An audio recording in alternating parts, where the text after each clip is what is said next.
வணக்கம் நண்பர்களே. நம்மளுடைய தமிழர்களுடைய சமையல்ல மிகவும் பழமையான சுவையான உணவுகள்ல ஒண்ணுதான் கருவாடு. கிராமத்துல இருந்து நகரம் வரைக்கும் கருவாட்டு குழம்பு என்றாலே பலருக்கும் வாயில எச்சில் ஊற ஆரம்பிச்சிடும். ஆனா ஒரு மிகப்பெரிய ஒரு சந்தேகம் இருந்துகிட்டே இருக்குது. கருவாடு உண்மையிலே ஆரோக்கியமானதா? தினமும் சாப்பிடலாமா? ரத்த அழுத்தம், சர்க்கரை நோய் இல்லவங்க சாப்பிடலாமா? கருவாடு நல்லதா கெட்டதா அப்படிங்கிறது தான் இன்னைக்கு நம்ம இந்த வீடியோல பார்க்க போறோம். பலருடைய சந்தேகத்துக்கு ஒரு தீர்வை கொடுக்க போறோம். ஸோ கருவாட்டில் இருக்கக்கூடிய உண்மையான நன்மைகள் என்ன, மறைந்திருக்கக்கூடிய ஆபத்தான தீமைகள் என்ன, யாருக்கெல்லாம் நல்லது, யாரெல்லாம் தவிர்க்க வேண்டும் அப்படிங்கிறத எல்லாத்தையுமே நம்ம அறிவியல் அடிப்படையில் பார்க்க போறோம். ஸோ இந்த வீடியோவை முழுசா பார்த்தீங்கன்னா இனிமே கருவாடை எப்படி சாப்பிட வேண்டும் அப்படிங்கிற ஒரு எண்ணம் தெளிவாக உங்களுக்கு தெரிய ஆரம்பிச்சிடும். ஸோ இந்த வீடியோவை ஸ்கிப் பண்ணாம ஃபுல்லாக பாருங்க. கண்டிப்பாக உங்களுடைய ஆரோக்கியம் மேம்பட செய்யும். இந்த வீடியோ பார்த்துக்கிட்டு இருக்க உங்களுக்கு கருவாடு பிடிக்கும்னா கமெண்ட்ல ஐ லைக் கருவாடு அப்படின்னு டைப் பண்ணுங்க. எனக்கும் கருவாடு ரொம்ப பிடிக்கும். கருவாடு இல்லாமல் சாப்பாடு இறங்காது, அந்த அளவுக்கு கருவாடுனா ரொம்ப பிடிக்கும். ஃபர்ஸ்ட் கருவாடுனா என்ன? கருவாடுங்கிறது புதிய மீனை உப்பு சேர்த்து வெயிலில் காய வச்சு தயாரிக்கிற ஒரு உணவு தான் கருவாடு. பழைய காலத்தில் ஃப்ரிட்ஜு இல்லாத, குளிர்சாதன வசதி இல்லாதனால அந்த மீனை நீண்ட நாட்களுக்கு பாதுகாக்கிறதுக்காக இந்த ஒரு முறையை பயன்படுத்திட்டு வந்தாங்க. ஸோ கருவாடு தயாரிக்கிற முறையில் புதிய மீனை சுத்தம் செஞ்சு அதிகமாக உப்பு தடவி வெயிலில் 3 இல்லை 7 நாட்கள் காய வச்சு நீர் முழுவதும் வற்றிய பிறகு சேமிக்கிற ஒரு ப்ராசஸ் தான் கருவாடு. இதை நீண்ட நாட்கள் கெடாமல் இருக்கிறதுக்காக இப்படி பண்ணுறாங்க. சுவையை அதிகரிக்கிறதுக்காகவும் இப்படி பண்ணுறாங்க. புரோட்டீன் ரொம்ப செறிவாகிற ஒரு ப்ராசஸ் அப்படின்னு சொல்கிறாங்க. ஸோ கருவாட்டில் என்ன இருக்குது? புரோட்டீன்ஸ் அதிகமாக இருக்குது. கருவாட்டுடைய முக்கிய சத்துக்கள், கருவாட்டில் என்னென்ன முக்கிய சத்துக்கள் இருக்குது அப்படின்னு பார்த்தலாம். கருவாடுங்கிறது ஒரு ஹை புரோட்டீன்ஸ் ஃபுட். புரோட்டீன் யாருக்கெல்லாம் தேவையோ அவங்க தாராளமாக கருவாடு எடுத்துக்கலாம். அடுத்து என்ன இருக்குதுன்னா ஒமேகா 3 கொழுப்பு அமிலங்கள் இருக்குது, கால்சியம் இருக்குது, இரும்புச்சத்து இருக்குது, விட்டமின் B12 இருக்குது, சிங்க் இருக்குது. ஸோ 100 கிராம் கருவாட்டில் முட்டையை விட அதிக அளவில் புரதம் இருக்குது. எலும்பு வலிமைக்கு தேவையான கால்சியம் இருக்குது. அதனால தான் பழைய காலத்தில் கடினமாக உழைக்கிறவங்க என்ன பண்ணுவாங்கன்னா கருவாடை தான் சேர்த்துக்குவாங்க. அதாவது கடினமாக உழைக்கக்கூடிய விவசாயிகள் இவங்க எல்லாரும் என்ன பண்ணுவாங்க, மீன் இல்லைன்னா கருவாடை அதிகமாகவே உணவில் சேர்த்துக்குவாங்க. இப்போ தெரிஞ்சிருக்கும் நம்மளுடைய முன்னோர்கள் எல்லாருமே கருவாட்டு குழம்பு, கருவாட்டு பழைய சாதம், கருவாடு வறுவல் இதுதான் சாப்பிட்டாங்க. ஆனால் அவங்களுடைய உடல் நல்ல கட்டுக்கோப்பாக இருந்தது. ஸோ இதற்கு காரணம் இதில் உள்ள ஊட்டச்சத்துக்கள் தான். ஆனால் நம்ம இப்போ எல்லாரும் என்ன நினைக்கிறோம், கருவாடு உப்பு அதிகமாக இருக்குது, ப்ரெஷர் வந்துடும், ஸோ அதனால் கருவாடை நம்ம தவிர்க்கணும். ஸோ உப்பு இல்லாத கருவாடை நம்ம அதுக்கு பதிலாக பயன்படுத்தலாம். ஸோ கருவாடு சாப்பிட்டால் கிடைக்கக்கூடிய நன்மைகளை ஒன்று ஒன்றா பார்த்துடலாம்.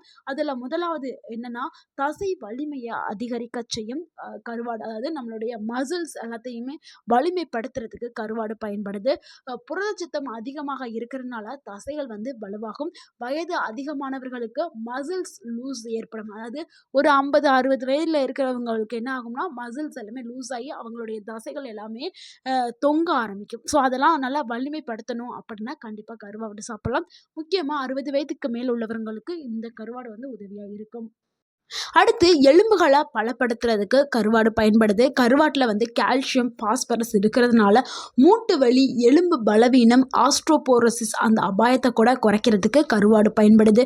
இந்த நன்மைகள்லாம் நிறைய பேருக்கு தெரிஞ்சிருக்காது. கருவாடு ஒரு டேஸ்ட்டுக்காக சாப்பிட்றோம் அப்படின்னு நீங்கள் நினச்சிட்டு இருந்திருப்பீங்க. ஆனால் இதில் பலவிதமான சத்துக்கள் இருக்குது. ஸோ கருவாடை நீங்கள் பயன்படுத்துங்க. அடுத்து 3ஆவதாக பார்க்கக்கூடிய ஒரு நன்மை என்னென்னா மூளையை ஆரோக்கியமாக வச்சுக்கிறதுக்கு கருவாடு பயன்படுதுங்க. ஏன்னா அதில் ஒமேகா 3 ஃபேட்டி ஆசிட் இருக்குது. நினைவாற்றலை மேம்படுத்துறதுக்கும் மூளை செயல்பாட்டை பாதுகாக்கிறதுக்கும் பயன்படுது.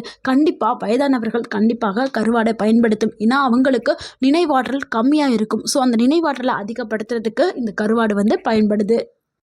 அடுத்து ரத்த சோகைன்னு சொல்லக்கூடிய அனிமியாவை சரி செய்யறதுக்கு கருவாடு பயன்படுது.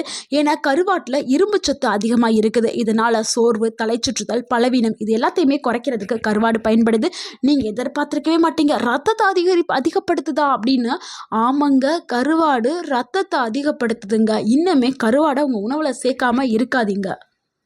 அதே மாதிரி நோய் எதிர்ப்பு சக்தியாக பலப்படுத்துறதுக்கு கருவாடு பயன்படுது. ஏன்னா கருவாட்டில் சிங்க் அப்படின்னு சொல்லக்கூடிய ஒரு ஊட்டச்சத்து இருக்குது. அதே மாதிரி அதில் விட்டமின் B12 இருக்குது. இதனால் என்ன ஆகுதுன்னா இம்யூனிட்டி பவர் அதிகரிக்கிறதுக்கும் உடலில் சக்திகளை உயர்த்துறதுக்கும் கருவாடு பயன்படுது.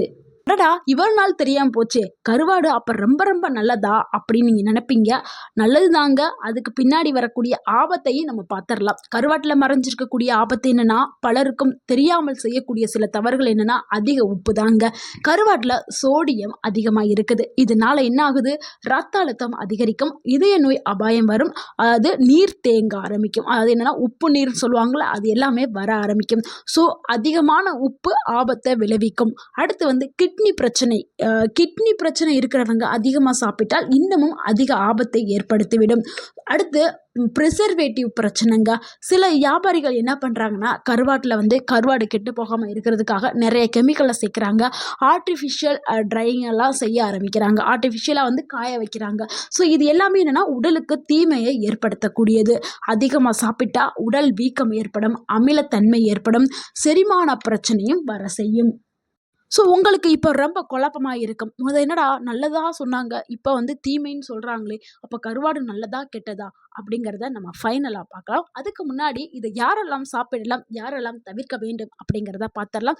ஃபஸ்ட்டு உடல் உழைப்பு அதிகமாக இருக்கிறவங்க தாராளமாக சாப்பிடலாம். புரோட்டீன் குறைபாடு உள்ளவங்க எடுத்துக்கிறலாம். வயதானவர்கள் அளவோடு எடுத்துக்கிறலாம். கவனிக்க வேண்டியவர்கள், அதாவது சாப்பிடக்கூடாதவர்கள் யாரெல்லாம் தவிர்க்க வேண்டும் அப்படின்னா, அதிக அளவில் ரத்த அழுத்தம் இருக்கிறவங்க கண்டிப்பாக தவிர்க்கணும். கிட்னி நோய் இருக்கிறவங்க தவிர்க்க வேண்டும். அது இதயம் சார்ந்த பிரச்சனை இருக்கிறவங்க தவிர்க்க வேண்டும். அதே மாதிரி கர்ப்பிணி பெண்களும் தவிர்க்க வேண்டும். இவங்க எல்லாரும் எடுக்கிறதா இருந்தால் உங்களுடைய மருத்துவர்கள்ட்ட ஆலோசனை பெற்றுட்டு எடுக்கிறது நல்லது.